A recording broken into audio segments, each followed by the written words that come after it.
You may be picturing the wolf from a childhood story, but the creature we are about to explore was not the invention of fables or imagination. It was real, it was powerful, and for thousands of years it dominated the landscapes of the Ice Age. This was the dire wolf, sometimes called the big bad wolf of prehistory. The dire wolf was a true apex predator, a hunter that walked shoulder to shoulder with some of the most fearsome creatures to ever exist. To understand the dire wolf, we must first step back in time, tens of thousands of years into the late Pleistocene epoch. The world was colder, vast glaciers covered much of the northern continents, and sprawling grasslands stretched across the Americas. In these lands roamed enormous herds of bison, camels, and horses, as well as mammoths and mastodons. With prey of this size, predators also had to be formidable. Among them prowled the saber-toothed cats, the American lion, the short-faced bear, and at the top of this intricate web of survival was the dire wolf. The dire wolf, known scientifically as Canis dirus, was not simply a larger version of the modern gray wolf. It belonged to a lineage that branched off long before, a separate evolution that gave rise to a predator uniquely adapted to its environment. Fossil evidence suggests dire wolves were heavier and more robust than gray wolves, weighing up to 150 pounds or more. Their skeletons reveal powerful limbs and especially strong jaws, built for gripping, crushing, and tearing. They were not sprinters designed for bursts of speed like a cheetah, but endurance hunters built to pursue prey over long distances and overpower it through cooperation and relentless pressure.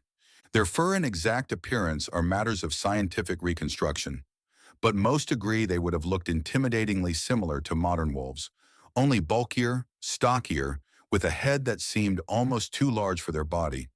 Their eyes would have been sharp and calculating, scanning the frozen plains for the slightest weakness in the herds that thundered across the land. Their fangs, though not elongated like the sabers of Smilodon, were built for function. They were tools of precision and brute force, able to snap bones and hold struggling prey long enough for the rest of the pack to close in. The dire wolf, known scientifically as Canis dirus, as the Ice Age rolled on, the dire wolf carved out its place among the giants of the Pleistocene. Its presence stretched across both North and South America, making it one of the most widely distributed predators of its time. Fossil remains have been uncovered from the tar pits of California to the caves of South America, painting a picture of a species that thrived in diverse environments. Plains, woodlands, and scrublands all hosted these wolves, their adaptability allowing them to follow the herds that were the foundation of their survival. Unlike the solitary hunters of legend, dire wolves were social creatures. Evidence from fossil sites indicates that they lived and hunted in packs. This cooperation gave them a powerful advantage, enabling them to take down prey far larger than themselves. Imagine a herd of massive bison, their hooves pounding the earth in thunderous waves. For a lone predator, the prospect of bringing one down was almost impossible.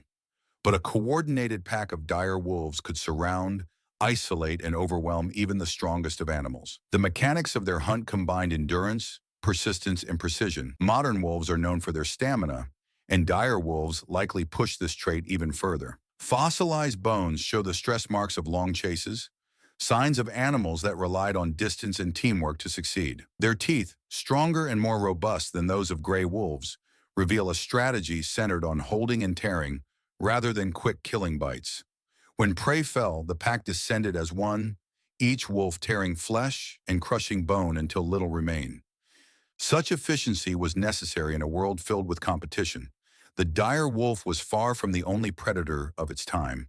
Saber-toothed cats stalked the same plains, their elongated canines capable of delivering devastating wounds. For the dire wolf, every hunt was not only about securing food, but also about defending it against rivals. This constant pressure shaped a predator that was both relentless and opportunistic. The fossil record offers a glimpse into these struggles. At the La Brea tar pits in California, the remains of more than 4,000 dire wolves have been recovered. They are the single most common species preserved there, far outnumbering even the saber-toothed cats. The pits acted as natural traps, rivers, luring in herbivores that became stuck in the sticky asphalt. The cries of these trapped animals in turn attracted predators. Dire wolves, perhaps arriving in large numbers to scavenge, often found themselves caught in the same fate. Beyond bones, there are hints of their encounters with early humans. Cave drawings in parts of South America depict large, wolf-like figures alongside the prey animals they would have hunted. While it is difficult to prove these were meant to represent dire wolves, the timing and scale suggest that humans and these animals not only crossed paths, but were aware of one another. Archaeological sites also reveal fractured bones with cut marks, evidence that humans sometimes scavenged from wolf kills, or perhaps even defended themselves against them. Yet even with all their strength and adaptability, the dire wolves' reign was not eternal. Around 13,000 years ago, as the Ice Age began to draw to a close, the balance of the world shifted. Temperatures rose, glaciers retreated, and the vast grasslands that had supported enormous herds began to shrink. With this ecological transformation, the prey that dire wolves had depended on started to vanish. The mammoths and mastodons fell first, followed by the great herds of horses and camels in North America. Without these large animals to sustain them, dire wolves faced mounting challenges. At the same time,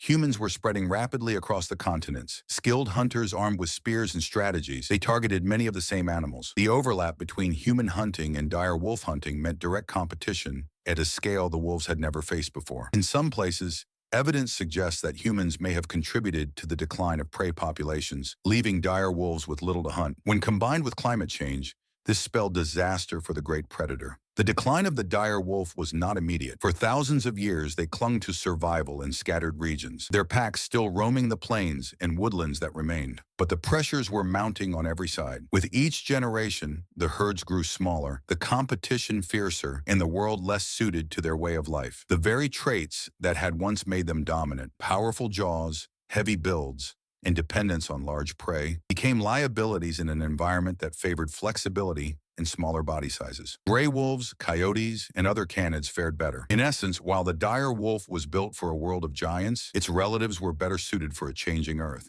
The fossil record reflects the stark finality of this extinction. Around 10,000 years ago, dire wolves vanished entirely from the Americas. No bones appear after this point, no tracks or signs remain. For a creature that had been so widespread and so numerous, the end came with surprising swiftness. Within a few centuries, one of the most formidable predators of the Ice Age was gone, leaving behind only its bones and the stories carved into the land by its presence. What those bones tell us continues to fascinate scientists. Studies of dire wolf fossils have revealed not only their physical strength, but also their genetic uniqueness. Recent research using ancient DNA has shown that dire wolves were not simply close relatives of gray wolves, as once believed. Instead, they belonged to a distinct and ancient lineage that split from other canids millions of years earlier. This separation meant they were more distant from modern wolves than once thought, closer in genetic terms to jackals or other long-diverged species. It also explains why they left no direct descendants. When dire wolves disappeared, their lineage disappeared with them.